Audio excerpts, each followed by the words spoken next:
Okay. What's up, you guys? We're back with another college football preview video. This is Beat the Odds College Football Edition on Odds Checker. Guys, we're back. What do we have for this video? Jason, Caitlin, great to see you both. We're talking about the Orange Bowl. We're talking about the Dogs and Go Blue. Michigan and Georgia playing each other in a national semifinal. I think it's going to be a pretty good time.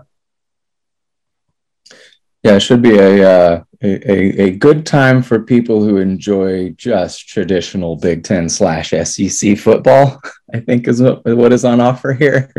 None of that high-scoring Alabama stuff, I think, is the goal. Like, let's just get gruesome and grim and make everyone sort of wonder why there's not a thick snowfall blanketing everything.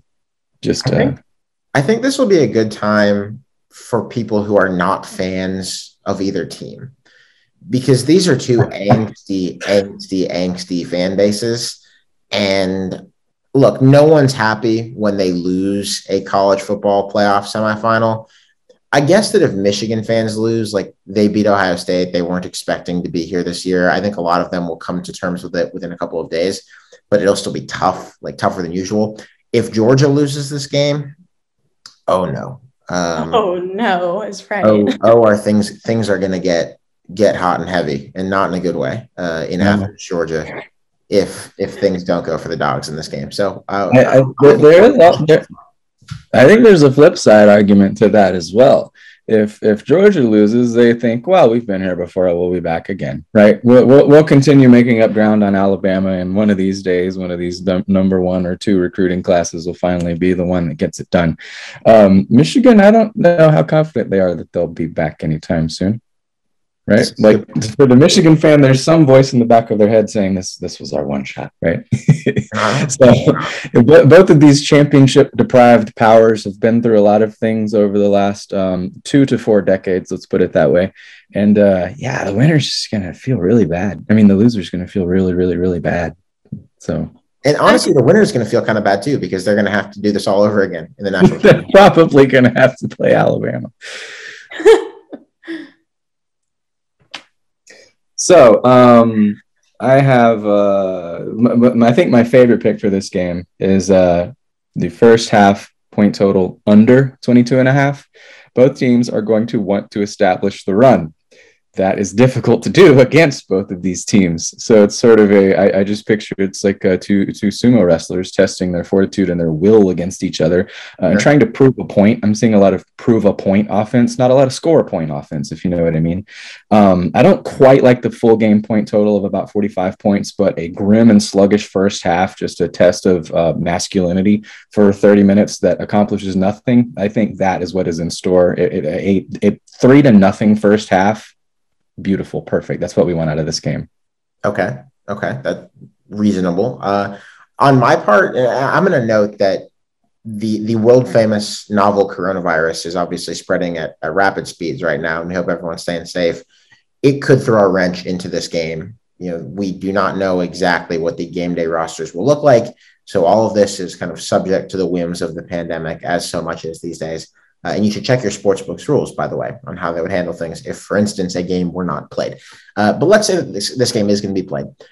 Michigan plus 7.5 is jumping out at me, kind of jumping off the computer screen.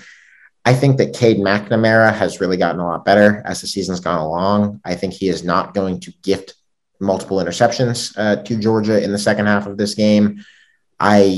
That's not to say that Georgia will not create turnovers at any point here. Obviously, it's one of the great defenses in recent times in college football, but I think that Michigan has been a good ball security offense throughout the season, and they're not going to make it easy for Georgia to score points.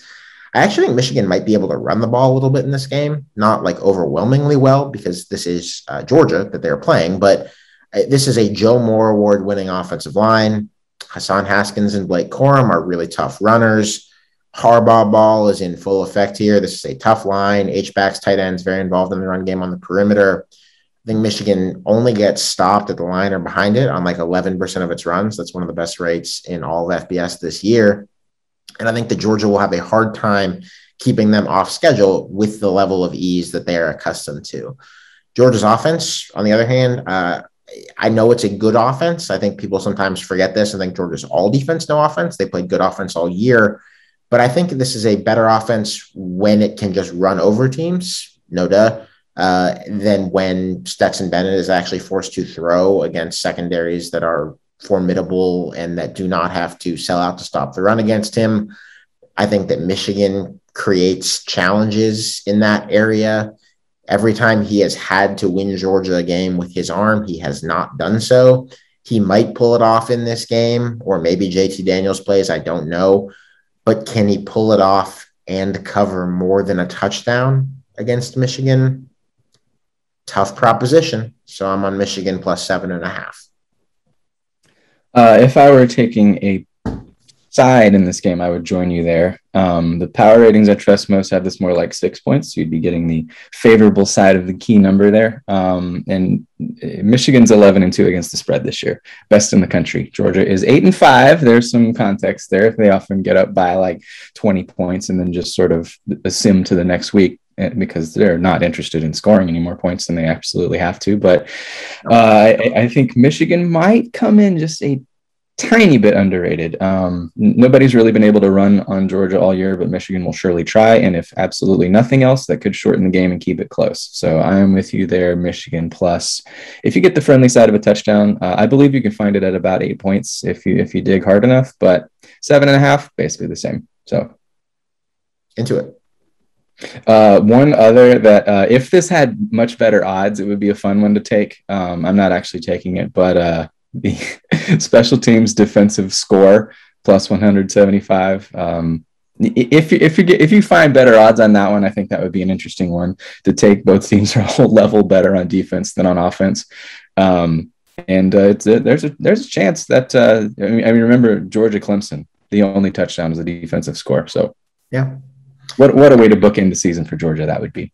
That would be. I'm going over in this game at the total of 45. I think Michigan, for some of the reasons we just talked about with the offensive line, with Cade McNamara getting better as the year's gone on, is going to move the ball a little bit in this game. I think they could score perhaps into the 20s. I think Georgia can do that too.